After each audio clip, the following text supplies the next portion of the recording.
Hello, the universe লাইব্রেরিতে আপনাদের সবাইকে ওয়েলকাম। আজ আমরা জানব কিভাবে একেবারে স্ক্র্যাচ থেকে মানে শুরু থেকে একটা অনলাইন বিজনেস দাঁড় করানো যায়। যদি কোনোদিন ভেবে থাকেন যে লোকজন কিভাবে অনলাইনে জিনিস সেল করে টাকা আর্ন করে, তাহলে এই এপিসোডটা আপনার জন্যে। চলেন স্টেপ বাই স্টেপ পুরো ব্যাপারটা দেখে নেওয়া যাক। স্টেপ 1, আপনার প্রোডাক্ট খুঁজে বের করা। স্টেপ 1, আপনার প্রোডাক্ট খুঁজে বের করা।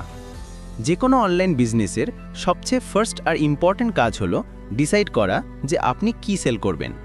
এটা যে কিছু হতে পারে, জামা কাপড়, গ্যাজেটস, বই বা আপনার হাতে বানানো কোনো আইটেমস। এমন একটা প্রোডাক্ট চুজ করুন যার মার্কেটে ডিমান্ড আছে, কিন্তু সাথে সাথে সেটা নিয়ে কাজ করতেও আপনার যেন ইন্টারেস্ট থাকে, কারণ প্যাশন না থাকলে লং রানে কাজটা এনজয় করা মুশকিল হয়ে যায়। স্টেপ 2, একটা ব্র্যান্ড তৈরি করা। যখন প্রোডাক্ট ঠিক হয়ে গেল, তখন আপনার একটা ব্র্যান্ড দরকার। ব্র্যান্ড মানে শুধু একটা নাম বা লোগো নয়, এটা আপনার বিজনেসের একটা আইডেন্টিটি। আপনি নিজেই একটা সিম্পল লোগো ডিজাইন করতে পারেন বা কোনো ডিজাইনারকে হায়ার করতে পারেন।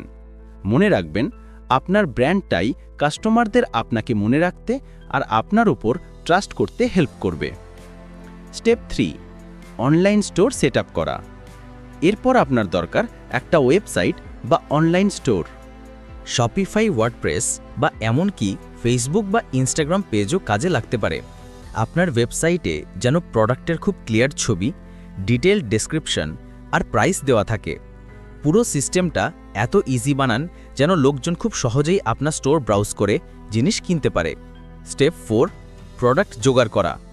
এবার সময় প্রোডাক্টগুলো জোগাড় করার। আপনি হোলসেলার্স বা ম্যানুফ্যাকচারার্সদের থেকে কিনতে পারেন, বা যদি পসিবল হয় নিজেই তৈরি করতে পারেন। যেখান থেকেই প্রোডাক্ট আনেন না কেন, সবসময় কোয়ালিটি চেক করবেন, কারণ মনে রাখবেন হ্যাপি কাস্টমার্সরাই কিন্তু আবার ফিরে আসে। স্টেপ 5, প্যাকেজিং আর ব্র্যান্ডিং। প্রোডাক্ট হাতে পাওয়ার পর প্যাকেজিং খুব ইম্পর্ট্যান্ট একটা স্টেপ। একটা ভালো প্রফেশনাল প্যাকেজিং কাস্টমারের মনে একটা পজিটিভ ফার্স্ট ইমপ্রেশন তৈরি করে। এই ছোট্ট ব্যাপারগুলো আপনার ব্র্যান্ডকে অনেক বেশি ট্রাস্টওয়ার্দি বানিয়ে তোলে। পার্লের সাথে একটা ছোট্ট থ্যাংক ইউ নোট বা কোনো গিফট অ্যাড করতে পারেন।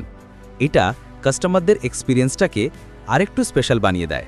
স্টেপ 6, কাস্টমারদের কাছে শিপিং করা। প্রোডাক্ট ভালোভাবে প্যাক হয়ে গেলে এবার সেটা কুরিয়ার সার্ভিসের মাধ্যমে পাঠানোর পালা। এমন একটা কুরিয়ার পার্টনার চুজ করুন যারা রিলায়েবল, মানে যাদের সার্ভিস ভালো আর যারা ফাস্ট অ্যান্ড সেফলি ডেলিভারি করতে পারে। আর সবসময় শিপমেন্ট ট্র্যাক করার ব্যবস্থা রাখুন এবং কাস্টমারদের সাথে ট্র্যাকিং ডিটেলস শেয়ার করুন, এতে কমপ্লেন্টস অনেক কমে যায়। স্টেপ 7, বিজনেসের মার্কেটিং করা। আপনার কাছে ওয়ার্ল্ডের বেস্ট প্রোডাক্ট থাকলেও মার্কেটিং না করলে কেউ আপনার বিজনেস সম্পর্কে জানতেই পারবে না। Social media, online ads, email marketing আর ওয়ার্ড অফ মাউথ, এইগুলো ইউজ করে আপনার টার্গেট অডিয়েন্সের কাছে পৌঁছুন।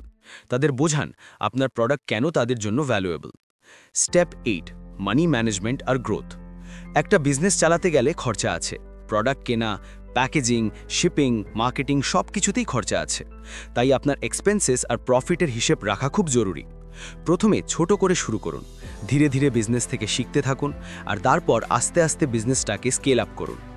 তো এই হলো একটা অনলাইন বিজনেসের পুরো প্রসেসটা।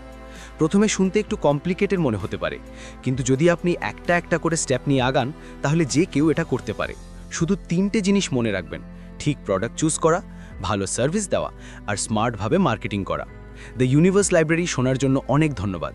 শিখতে থাকুন, গ্রো করতে থাকুন আর আপনার জার্নি শুরু করুন একজন সাকসেসফুল অনলাইন এন্টারপ্রেনার হওয়ার পথে।